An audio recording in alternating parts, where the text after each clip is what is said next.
आप सभी का आपके अपने YouTube चैनल पर बहुत बहुत स्वागत है। तो प्रिय छात्रों, हम इस वीडियो में आपको कक्षा 10 विज्ञान और आपके पाठ का नाम है प्रजनन या कहें जनन या कहें रिप्रोडक्शन। हम आपको इस प्रजनन पाठ के सभी ऑब्जेक्टिव टाइप प्रश्नों के उत्तर बताने जा रहे हैं और इससे एक भी प्रश्न किसी भी परीक्षा में, चाहे वह राष्ट्रीय प्रतिभा खोज परीक्षा हो, मॉडल एक्सीलेंस स्कूल मॉडल की परीक्षा हो, कुछ भी परीक्षा हो, इससे एक भी प्रश्न आपका बाहर नहीं होगा। आप कोई भी पुराना पेपर देख लें या नया आने वाला कोई भी पेपर जो होने वाला है वो आप देख सकते हैं। तो वीडियो आपको ध्यान से देखना भी है और सुनना भी है, दोनों बातें जरूरी हैं। तो यहाँ आपका जो पहला प्रश्न है, अलैंगिक जनन मुकुलन द्वारा होता है। तो सबसे पहले आपके मन में एक बात आ जाएगी कि जनन आखिर में होता क्या है, जनन क्या होता है। आपके मन में एक यहाँ पर बात जरूर आएगी, जनन क्या होता है। तो ध्यान से सुनो। जनन जीवधारियों की वह प्रक्रिया है जिसके द्वारा वह जीव अपनी जैसी नई संतति उत्पन्न करते हैं। पुनः एक बार और ध्यान से सुनिए। जनन जीवधारियों की वह प्रक्रिया है या कहें वह क्रिया है जिसके द्वारा वह अपनी जैसी नई संतति उत्पन्न करते हैं, जनन कहते हैं। और बच्चों, जनन जो है दो प्रकार का होता है, अलैंगिक जनन और लैंगिक जनन। तो अपन को इस वीडियो में अलैंगिक जनन और लैंगिक जनन से संबंधित प्रश्न देखने को मिलेंगे, ठीक है। और जो अलैंगिक जनन होता है इसमें एक जनक भाग लेता है और लैंगिक जनन जो होता है उसमें दो जने भाग लेते हैं। ध्यान रखो, अलैंगिक जनन में एक ही जनक भाग लेता है और लैंगिक जनन में दो जनक भाग लेते हैं, ये भी आपको पता होना चाहिए। तो अब हम बात कर लेते हैं कि अलैंगिक जनन मुकुलन द्वारा होता है। तो यहाँ पर आप देखो, मुकुल माने होती है बड़ या कलिका। तो यहाँ पर देखो एक कलिका बन गई है। ये कोई एक जीव है, ये ईस्ट है। इससे देखो पहले छोटी सी कलिका बनी, एक कलिका बनी, एक बड़ी कलिका बन गई। और एक कलिका जो है जब अलग हो जाती है तो इससे एक नया ईस्ट बन जाता है, ठीक है, एक नया ईस्ट बन जाता है। तो यहाँ पर आपसे पूछा था उन्होंने कि अलैंगिक जनन मुकुलन द्वारा होता है। तो मुकुलन द्वारा जनन आपका किसमें होता है? ईस्ट में होता है। अब आपके मन में एक बात आएगी कि क्या सर मुकुलन द्वारा जनन और जीवों में होता है? तो हाँ, बिल्कुल सही है। हम आपको तीन उदाहरण बता रहे हैं, तीनों इंपॉर्टेंट हैं, एक परीक्षा में जरूर आएगा। एक आपका ईस्ट हो गया है, दूसरा आपका हाइड्रा हो गया है, तीसरा आपका स्पंज हो गया। हाइड्रा, ईस्ट और स्पंज, इन तीनों में मुकुलन द्वारा जनन होता है, ये आपको ध्यान रखना है।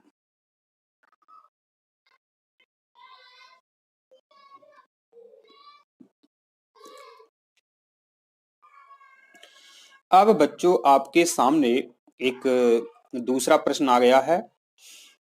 निम्न में माने आपके सामने जो ऐसे विकल्प है, कौन मानव में मादा जनन तंत्र का भाग नहीं? तो अब आपको देखो ये पता होना चाहिए कि नर जनन तंत्र में कौन कौन से भाग होते हैं और मादा जनन तंत्र में कौन कौन से भाग होते हैं। तो जो मादा जनन तंत्र है इसका चित्र हमने देखो आपको यहाँ पर बताया भी है। यहाँ पर देखो एक आपका ये मादा जनन तंत्र का चित्र है। इसमें आपको देखो क्या क्या दिख रहा है वो देखो हम बताते हैं। एक तो देखो यहाँ आपको ये अंडाशय दिख रहा है जिसमें अंडे बनते हैं। पूछा जाता है परीक्षा में अंडाशय में क्या बनता है? अंडे बनते हैं, अंडाणु का उत्पादन होता है, ध्यान रखें। दूसरा यहाँ आपको दिख रहा है अंडवाहिनी, मतलब अंडाशय में जो अंडा बन गया है उसको कौन ले जाएगा, उसका कौन वहन करेगा? तो अंडवाहिनी, अंडे को कौन ले जाएगा? अंडवाहिनी। और अब अंडवाहिनी जो है यहाँ पर क्या है अंडवाहिनी में बच्चों? शुक्राणु भी आ जाता है और ये अंडा भी आ जाता है, दोनों मिल जाते हैं तो जाइगोट बनता है, जिसे अपन युग्मनज कहते हैं। क्या कहते हैं? युग्मनज कहते हैं। और युग्मनज जो है फिर बाद में गर्भाशय में आ जाता है और गर्भाशय में एक पूरा बच्चा बन जाता है।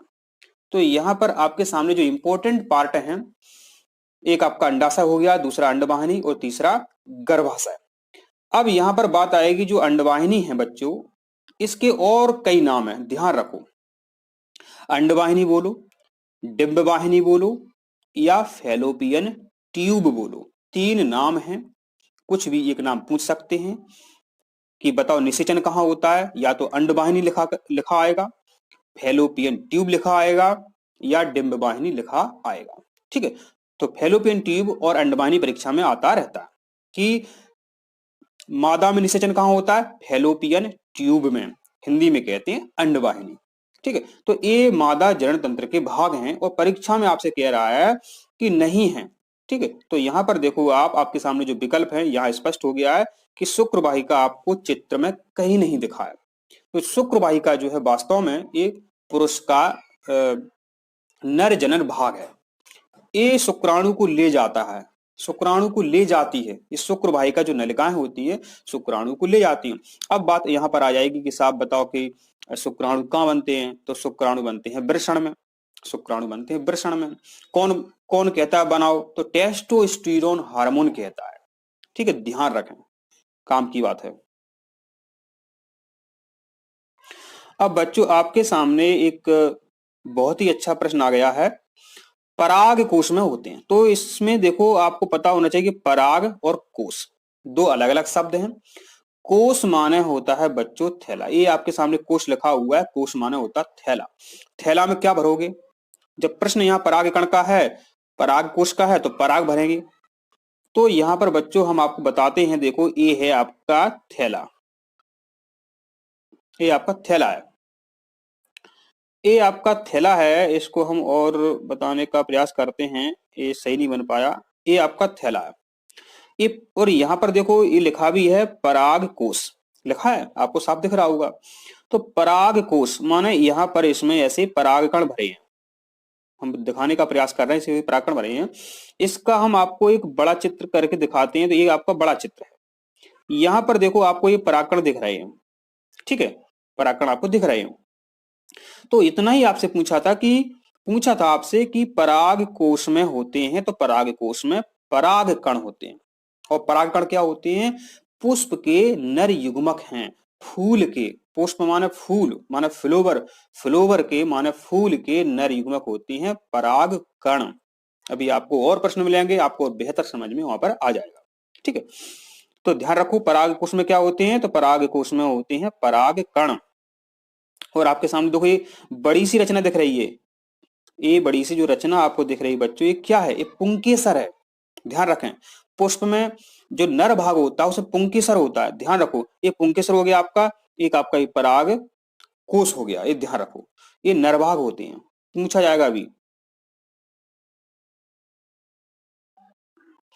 अब आपसे पूछ रहा है अगला प्रश्न कि नर युग्मक और मादा युग्मक के संलयन की प्रक्रिया क्या कहलाती है। तो बच्चों नर और मादा युग्मक यहाँ पर आप देखो, ये आपका बच्चों नर युग्मक है, ये आपका मादा युग्मक है, मिल रहे हैं माने संलयन कर रहे हैं। ठीक है, तो इसे क्या कहेंगे, इसे कहेंगे निषेचन, इसे कहेंगे निषेचन।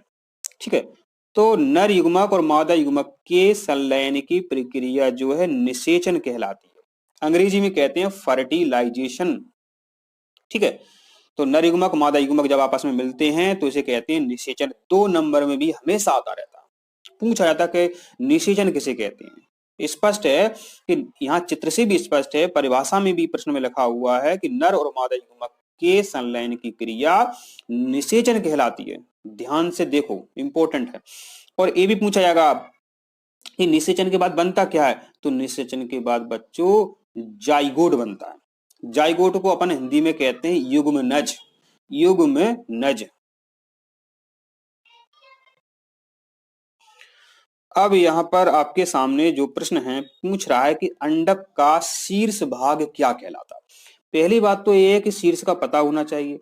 शीर्ष माने होता है सिर, माने आपके सामने बच्चों जो एक रचना है, अब इसका जो शीर्ष भाग है वो आपका ए है।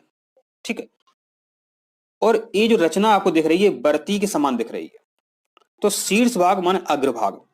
ठीक है, तो उत्तर तो आपका देखो बन गया है कि अंडक का शीर्ष भाग क्या कहलाता है, वर्तिकाग्र। माने वर्ती का शीर्ष भाग माने सिर भाग क्या कहलाएगा आपका, वर्तिकाग्र कहलाएगा। ठीक है, तो बच्चों वास्तव में क्या है, ये पुष्प का मादा भाग है, इसे अपन अंडप बोलते हैं। क्या बोलते हैं, अंडप, ध्यान रखें। तो आपको ये समझ में आ गया है, परीक्षा में आ जाएगा कि अंडप का शीर्ष भाग क्या कहलाता है, तो बताओ आप क्या कहलाता है, वर्तिकाग्र कहलाता है। आपको याद हो गया है, बताया मैं। अब है कि अलैंगिक प्रजनन होता है, तो दाब लगाना एक अलैंगिक प्रजनन का उदाहरण है। अब बच्चों आपके सामने बहुत ही अच्छा प्रश्न आ गया है, इसको अपन समझते हैं, इसको समझते हैं। कह रहा है कि मानव में, अपन कौन है, मानव है, अपन कौन है, मानव है, मनुष्य है। निषेचन कहाँ होता है, माने निषेचन को पता ही है आपको, माने जब नर युग्मक और मादा युग्मक माने शुक्राणु और अंडाणु मिलेंगे, मिलेंगे कहाँ मिलेंगे, वो पूछ रहा है आपसे, कहाँ मिलेंगे। तो अपन ने ऊपर अभी इस प्रश्न का उत्तर जो डिस्कस किया था कि अंडवाहिनी कहो, डिंब वाहिनी कहो, फैलोपियन ट्यूब कहो, तो देखो यहाँ पर उन्होंने क्या लिखा है, उन्होंने यहाँ अंडवाहिनी लिखा है।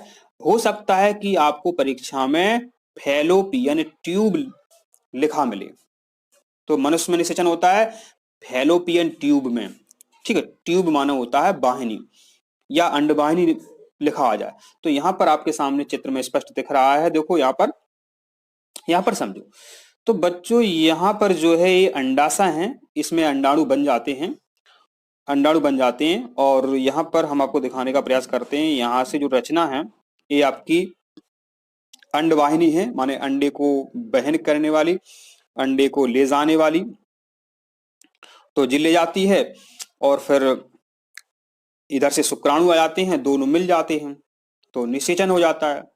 तो निषेचन हुआ कहाँ, वो ही आपसे पूछा है, अंडवाहिनी में निषेचन होता है, माने फैलोपियन ट्यूब में निषेचन होता है।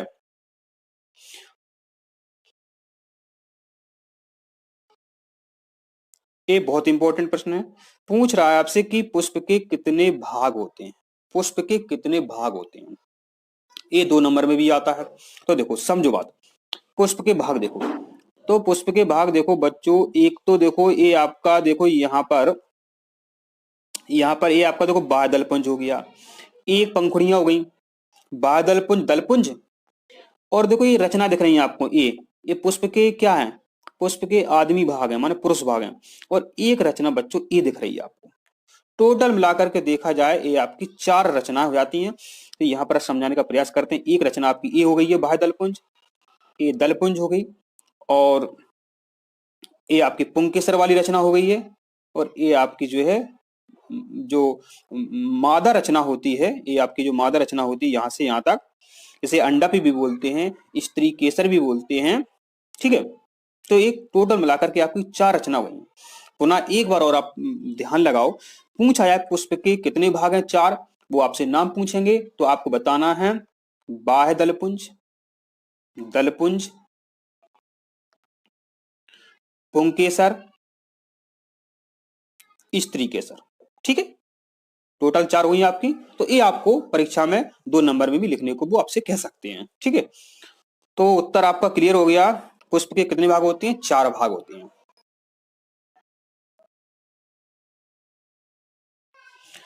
अब बच्चों आपका जो प्रश्न है कि बीजांड निर्माण करता है, तो जो बीजांड है बच्चों, ये पुष्प के जो मादा जनन भाग है, माने जो अंडप है, अंडप का नीचे का फूला हुआ भाग, माने बच्चों इस तरह से ये चित्र होता है। ठीक है, इस तरह से ये चित्र होता है, आपको हम बताने का प्रयास करते हैं। ये नीचे का जो फूला हुआ भाग होता है, यहाँ पर ऐसी रचना होती है, और यहाँ ऐसे बीजांड लगे होते हैं। ठीक है, तो जो बीजांड से क्या बनते हैं, बीज बनते हैं। तो यही वो पूछ रहा है आपसे कि बीजांड निर्माण करता है, तो बीजांड बीज का निर्माण करता है। और बच्चों ध्यान दो, ये जो रचना है ये फल में बदल जाती है, ये अंडाशय होता है फूल का, माने कहें फ्लोवर का, माने कहें पुष्प का, ये अंडाशय होता है, अंडाशय से फल बनता है, कब बनता है, निषेचन के बाद। जब फूल में निषेचन हो जाता है तो बीजांड से बीज बन जाता है, अंडाशय से फल बन जाता है। पूछ सकते हैं कि अंडाशय से क्या बनता है, तो आप कह देना फल बनता है।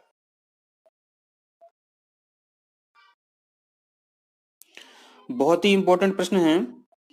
सजीवों में अपन कौन है? सजीव है। अपने ही समान आकृति रूप के नए जीवों को उत्पन्न करने की क्षमता क्या कहलाती है? जनन कहलाती है, प्रजनन कहलाती है, रिप्रोडक्शन कहलाती है। एक ही बात है। पूछा जाए कि जनन किसे कहते हैं, तो लिख देना कि जनन जीवधारियों की वह क्रिया है जिसके द्वारा वह अपनी जैसी नई संतति बनाते हैं, जनन कहते हैं। जनन दो प्रकार का होता है, अलैंगिक और लैंगिक। यहाँ पर देखो, एक महिला जो है इसने प्रजनन क्रिया की और अपने जैसे इसने बच्चे को जन्म दिया। तो महिला है क्या? सजीव है, बिल्कुल सजीव है। और इसने अपने ही समान एक नाक, दो कान, एक सिर जैसे बच्चे को जन्म दिया, अपने ही समान, रंग रूप के समान। तो इसे क्या कहेंगे? तो इसे कहेंगे जनन। अब बच्चों, बहुत ही इंपॉर्टेंट प्रश्न है, परीक्षा में हमेशा आता रहता है, इसको आपको ध्यान रखना है, अच्छे से ध्यान रखना है। क्या कह रहा है आपसे? पूछ रहा है कि पुरुष और महिला द्वारा स्रावित हार्मोन के नाम लिखिए। जब अपन लोग 12 वर्ष के बाद देखते हैं अपने शरीर में बहुत सारे परिवर्तन होते हैं। जो महिलाएं होती हैं उनमें 12 वर्ष की उम्र से ही परिवर्तन शुरू हो जाते हैं। परीक्षा में पूछा जाएगा ये प्रश्न। तो किस कारण होते हैं? वो सभी हार्मोन के कारण होते हैं। जिसमें हार्मोन जल्दी निकलते हैं वो जल्दी छात्र बच्चा बड़ा होने लगता है, जिसमें हार्मोन देर से निकलते हैं वो छात्र देर से बड़ा होता है। मतलब जो द्वितीयक लक्षण होते हैं बच्चे में, मुंह छाना है, लड़कियों की आवाज में परिवर्तन है, तो ये सब हार्मोन के कारण होता है। ठीक है। तो पुरुष व महिला द्वारा स्रावित हार्मोन के नाम लिखिए। तो पुरुष में निकलता है बच्चों आपका टेस्टोस्टेरोन, रट लो। पुरुषों में टेस्टोस्टेरोन और महिलाओं में एस्ट्रोजन। महिलाओं में एस्ट्रोजन भी होता है, प्रोजेस्टेरोन भी होता है, ये भी ध्यान रखो, पूछा जा सकता है। पुरुषों में पूछा जाएगा टेस्टोस्टेरोन। टेस्टोस्टेरोन हार्मोन है पुरुष का, कहां से निकलता है? वृषण से निकलता है, ये भी पूछ सकते हैं वो। ठीक है। अब बच्चों, आपके सामने जो प्रश्न है, परागण क्या है? परागण क्या है? तो इसको आप थोड़ा सा समझ लो, क्या है परागण। बहुत सरल प्रश्न है। यहां पर माना कि बच्चों, यहां पर हम आपको दिखाते हैं कि एक कोई पुष्प है, ए भी कोई पुष्प है, ए भी कोई पुष्प है। ठीक है। अब पुष्प के इस अब पुष्प में क्या रचना होती है? दो रचना होती हैं। पुंकेसर भी होता है और अंडप भी होता है, पुंकेसर स्त्री केसर। तो पुंकेसर में परागकण होते हैं, तो इसके जो परागकण है इसी पुष्प पर गिर जाएं, या दूसरी बात यह है इसके परागकण जो है दूसरे पुष्प पर गिर जाएं। जब इसी पर गिरते हैं स्वपरागण कहते हैं, दूसरे पुष्प पर पहुंचते हैं तो परपरागण कहते हैं। ठीक है। तो परागण पूछ रहा है। तो पुष्प के परागकोश से, आप सभी जानते हैं परागकोश में ही भरे होते हैं परागकण। पुष्प के परागकोश से परागकणों का वर्तिकाग्र पर पहुंचना परागण कहलाता है। पुष्प के परागकोश से परागकणों का वर्तिकाग्र पर पहुंचना परागण कहलाता है। कितने प्रकार का होता है आपको पता होना चाहिए, स्वपरागण और परपरागण। ठीक है। अब आपके सामने अगला प्रश्न है, अलैंगिक प्रजनन निम्न श्रेणी के जीवों में पाई जाती है। ये इस तरह से भी पूछ सकते हैं आपसे कि बताओ कि निम्न श्रेणी के जीवों में कौन सा प्रजनन पाया जाता है, तब आपका उत्तर क्या होगा? तब आपका उत्तर अलैंगिक जनन होगा। रिक्त स्थान में आ जाए तो ऐसा भरना है आपको, ध्यान रख लो। अब आपके सामने जो एक प्रश्न है वो इसको अपन समझते हैं, समझने का प्रयास करते हैं। जंतु के आकार और आयतन का स्थायी विकास कहलाता है वृद्धि। समझना बात। जंतु के आकार में और जंतु के आयतन में स्थायी विकास क्या कहलाएगा? वृद्धि कहलाएगा, ग्रोथ कहलाएगा। ध्यान रखें। अब बच्चों बहुत ही इंपॉर्टेंट प्रश्न है, अच्छे से समझना है इसको। पूछ रहा है कि लैंगिक प्रजनन से, और आप सभी जानते हैं जो लैंगिक प्रजनन होता है इसमें दो जनक भाग लेते हैं, माने इसमें दो जने भाग लेते हैं, माता पिता। तो लैंगिक प्रजनन से निर्माण होता है, तो लैंगिक प्रजनन से युग्मनज का निर्माण होता है, चाहे आपके फूल हों, चाहे जंतु हों, जीव हों, अगर वो लैंगिक प्रजनन करेंगे तो युग्मनज बनेगा। युग्मनज को अंग्रेजी में कहते हैं जाइगोट, अंग्रेजी में कहते हैं जाइगोट। यहां पर देखो, यहां समझो, ये देखो आपका जो है, एक आपका नर है, एक आपका ये मादा है।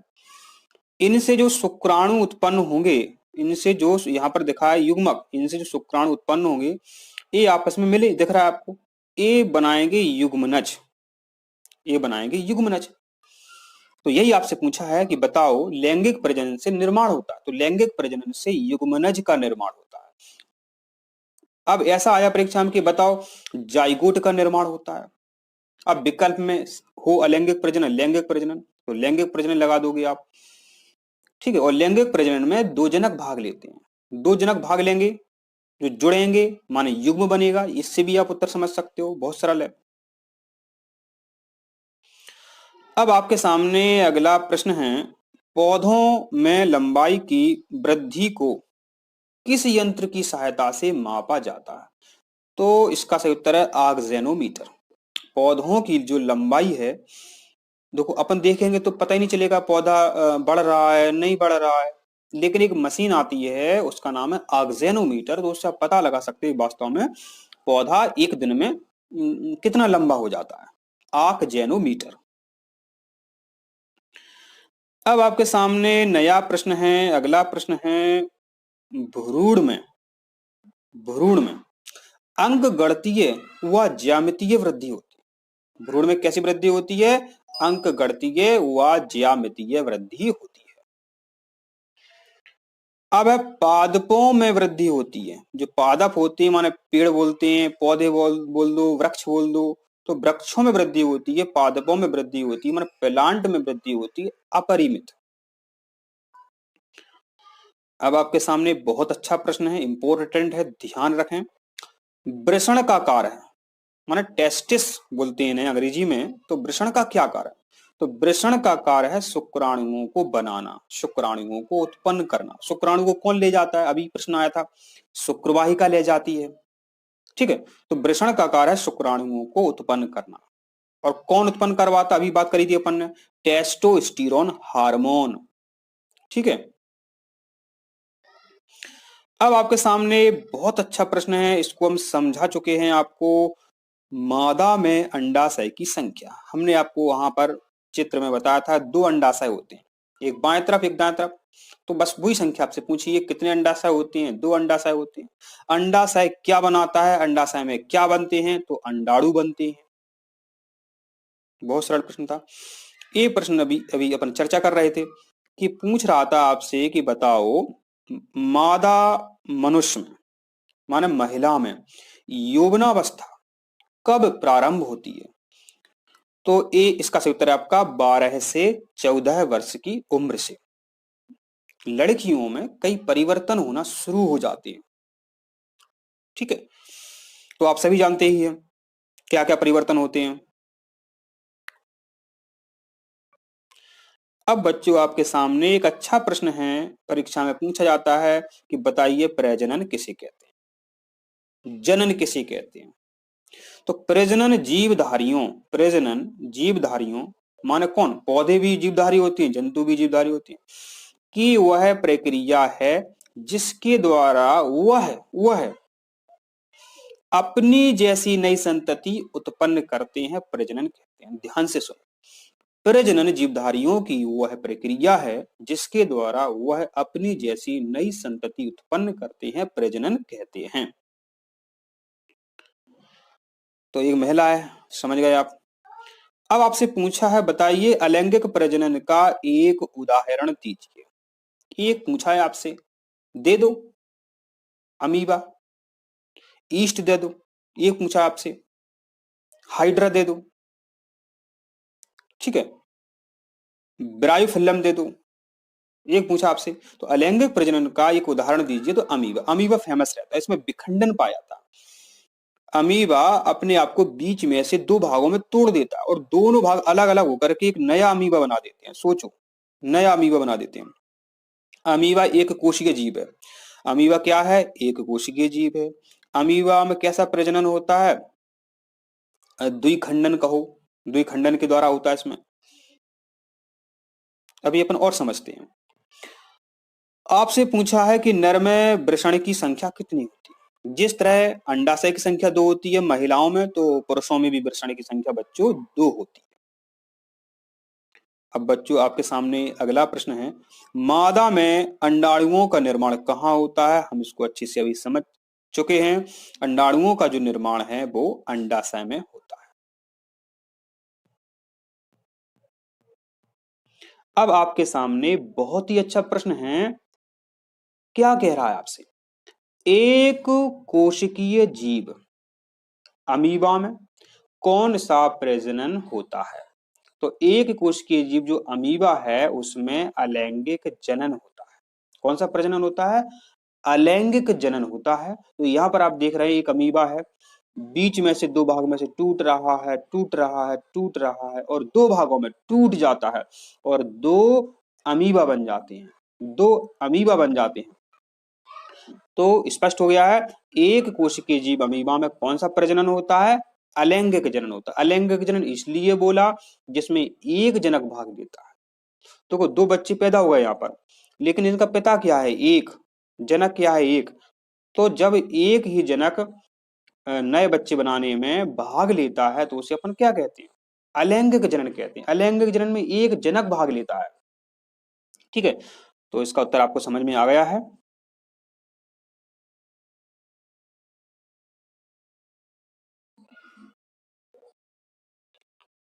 अब आपके सामने एक बहुत ही अच्छा प्रश्न है, इंपॉर्टेंट प्रश्न है।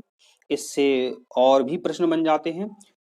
आपसे वो पूछ रहा है कि बताओ पुष्प के नर जननांगों के नाम बताओ।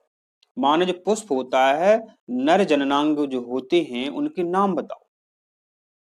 ठीक है, तो देखो पुष्प जो आपने देखा था, अभी देखा था, पुष्प में नर भाग था, मादा भाग था और उसमें देखो बाह्य पुंज थे, दल पुंज थे, देखे थे आपने। तो इसमें सिर्फ नर पूछ रहा है वो। तो देखो ये तो एक रचना आपकी हो गई, ये हो गई आपकी पुंकेसर। ठीक है, तो ये देखो आपकी यहाँ पर हो गई है पुंकेसर।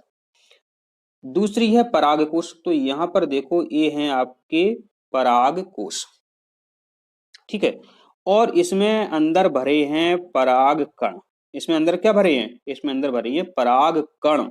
ऐसे इसमें परागकण भरे रहते हैं बच्चों। तो ये देखो, तो ये रचनाएं यहाँ पर आपकी हो गई हैं, पुंकेसर, परागकोश और परागकण। और जो परागकण होते हैं बच्चों, ये पुष्प के नर युग्मक होते हैं। अब आपके सामने डीएनए का पूरा नाम क्या है? तो डीएनए का पूरा नाम क्या है? डी ऑक्सी राइबो न्यूक्लिक अम्ल। डीएनए का पूरा नाम है डी ऑक्सी राइबो न्यूक्लिक अम्ल। अब आपके सामने अगला प्रश्न है, हाइड्रा में प्रजनन किस विधि के द्वारा होता है? तो इसका सही उत्तर है मुकुलन द्वारा। हमने आपको बताया भी था, 3 उदाहरण भी बताए थे। एक आपका हमने बताया था ईस्ट, एक बताया था आपको, हमने बताया था एक हाइड्रा और एक बताया था आपको स्पंज। तीनों में से एक परीक्षा में पूछा जाता है।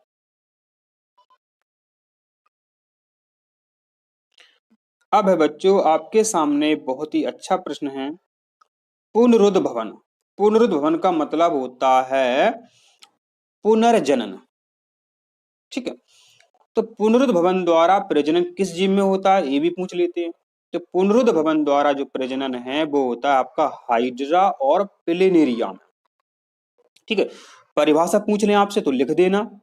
जब एक जीव के कई टुकड़े हो जाते हैं, आपको टुकड़े दिख रहे हैं, जब एक जीव के कई टुकड़े हो जाते हैं और प्रत्येक टुकड़े से एक नया जीव बन जाता है, इसे पुनरुद्ध भवन कहते हैं। उदाहरण आपका है हाइड्रा या प्लेनेरिया। ये आपके सामने प्लेनेरिया का चित्र है। एक प्लेनेरिया है, इसके शरीर के कई टुकड़े हो गए हैं और एक एक टुकड़े से नया नया पूरा नया जीव बन गया है, प्लेनेरिया बन गया है। अब है आपके सामने अगला प्रश्न है, कह रहा है कि मनुष्य में वृषण माने टेस्टिस उदर गुहा के बाहर पाए जाते हैं, रिक्त स्थान है। उदर गुहा माने अपने पेट के बाहर होते हैं, मतलब शरीर के बाहर होते हैं, क्योंकि इनको शुक्राणु बनाने के लिए शरीर के ताप से 2 डिग्री सेल्सियस कम ताप की आवश्यकता होती है। पूछ सकते हैं, चलो बाहर तो होते हैं, क्यों होते हैं, तो आप कह देना इनको शुक्राणु बनाने के लिए शरीर के ताप से 2 डिग्री सेल्सियस कम ताप की आवश्यकता होती है, इसलिए शरीर के बाहर पाए जाते हैं, माने उदर गुहा के बाहर पाए जाते हैं। वृषण का कार्य क्या है, आप सभी जानते हैं, शुक्राणुओं को उत्पन्न करना। कायिक जनन में केवल एक जनक भाग लेता है, बिल्कुल सही बात। जो कायिक जनन होता है यह अलैंगिक जनन का एक प्रकार है, ठीक है। और जो कायिक जनन है ब्रायोफिल्म में होता है, आलू में होता है, ठीक है। तो कायिक जनन में केवल एक जनक भाग लेता है, क्योंकि कायिक जनन जो है अलैंगिक जनन का ही एक प्रकार है।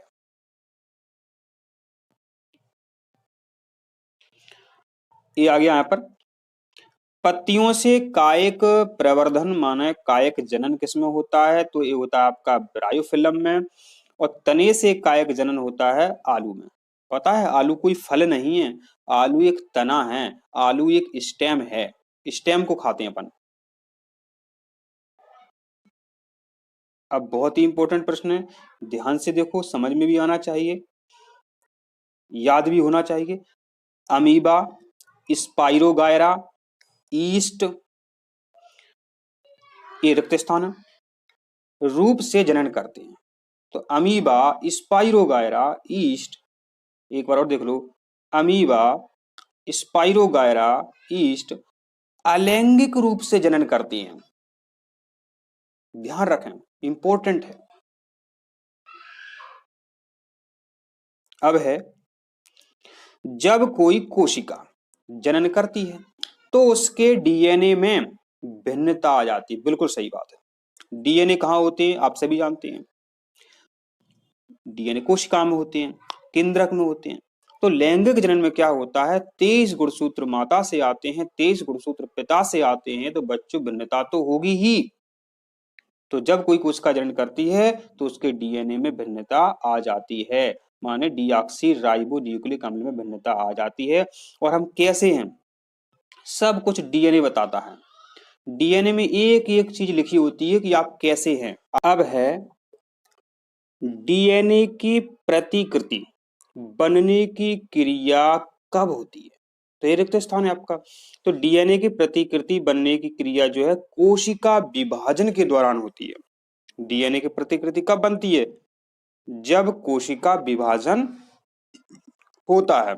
आपने सुना ही होगा समसूत्री विभाजन, अर्धसूत्री विभाजन।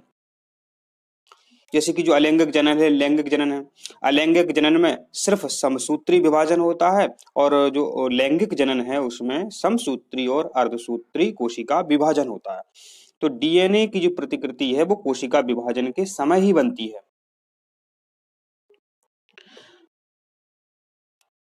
अब है, जनन की मूल घटना क्या है, तो जनन की मूल घटना होती है बच्चों डीएनए की प्रतिकृति बनना। अब है, बहुत ही अच्छा प्रश्न है, एक पुष्प में, एक फूल है उसमें नर युग्मक, एक पुष्प है उसमें नर युग्मक मादा युग्मक क्रमशः बनते हैं। तो देखो, जो पुष्प होता है उसमें नर युग्मक परागकोश में बनते हैं, और जो मादा युग्मक हैं वो अंडाशय में बनते हैं, ठीक है। नर युग्मक कहाँ बनते हैं, परागकोश में, मादा युग्मक कहाँ बनते हैं, अंडाशय में बनते हैं। अब बहुत ही अच्छा प्रश्न है, अलैंगिक प्रजनन पाया जाता है, जो अलैंगिक प्रजनन होता है वो किन जीवों में पाया जाता है, तो वो पाया जाता है निम्न श्रेणी के जीवों में पाया जाता है। फिर है, एक लिंगी जनन होता है, तो जो एक लिंगी जनन है बच्चों, ये पपीता और तरबूज में, पपीते के जो पौधे होते हैं, पपीते और तरबूज में एक लिंगी जनन होता है। अब है इयोन संचरित रोग नहीं है, तो हेपेटाइटिस इयोन संचरित रोग नहीं होता है। जबकि आप सभी जानते हैं जो एड्स होता है वो इयोन संचरित रोग होता है, जो HIV वायरस के कारण होता है। फिर है बीजाणु से जनन होता है, तो बीजाणु से जो जनन होता है वो कवकों में होता है, जिन्हें फंजाई भी बोलते हैं। और फिर है यौन संचरित रोग हैं, तो उनके नाम पूछे आपसे तो आपको लिखना है HIV, सिफिलिस व गोनोरिया। आपको जो नाम है आप याद जो हैं वो लिख सकते हैं। और फिर है दो जीवाणु जनित रोगों के नाम बताओ, तो एक है आपका सिफिलिस, एक है आपका गोनोरिया। और फिर है कवकों में जनन की प्रमुख विधि क्या है? जो कवक होते हैं, जो फंजाई होते हैं, उनमें जनन की प्रमुख विधि क्या है? तो इनमें जो जनन है वो बीजाणुओं द्वारा होता है। कवकों में जनन बीजाणुओं द्वारा होता है। और फिर है निषेचन के बाद युग्मनज कहाँ पाया जाता है? माने निषेचन हो जाए तो युग्मनज आपको देखने को कहाँ मिलेगा?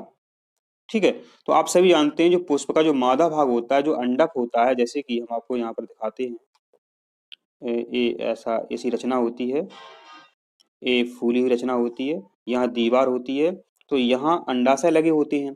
ठीक है, तो पूछ रहा है आपसे कि निषेचन के बाद युग्मनज, निषेचन के बाद जो है युग्मनज बन जाएगा। युग्मनज कहाँ पाया जाता है? तो ये बीजांड के अंदर पाया जाएगा। और बीजांड कहाँ होता है? अंडाशय में होता है। ठीक है, तो युग्मनज बीजांड के अंदर पाया जाता है, जो अंडाशय में होता है। ये वाला जो भाग है ये अंडाशय है, इसी से फल बनता है। आप जो फल खाते हैं वो इसी से बनता है। हेपेटाइटिस रोग है, तो इसका सही उत्तर है आपका यकृत। और फिर पूछा है विखंडन से जनन होता है। विखंडन से जनन होता है जीवाणु में, प्रोटोजोआ में। फिर है बहुविखंडन होता है मलेरिया परजीवी में, बहुविखंडन होता है मलेरिया परजीवी में। और फिर है द्विविखंडन होता है, द्विविखंडन अमीबा व युगलीना में, अमीबा व युगलीना में द्विविखंडन होता है। और फिर आपसे पूछा है द्विलिंगी पौधे होते हैं, तो गुड़हल और सरसों द्विलिंगी पौधे होते हैं। और फिर आपसे पूछा है युग्मक होती है, युग्मक, तो ये होती है आपकी अगुणित कोशिका। इस तरह हमने आपको सभी प्रश्न बता दिए हैं, समझा दिए हैं, इन्हें आप अच्छे से याद करें। परीक्षा में इन्हीं से प्रश्न आने वाले हैं। पूरा वीडियो देखने के लिए आप सभी को बहुत बहुत धन्यवाद। आप नए हैं तो चैनल को सब्सक्राइब जरूर करें। धन्यवाद।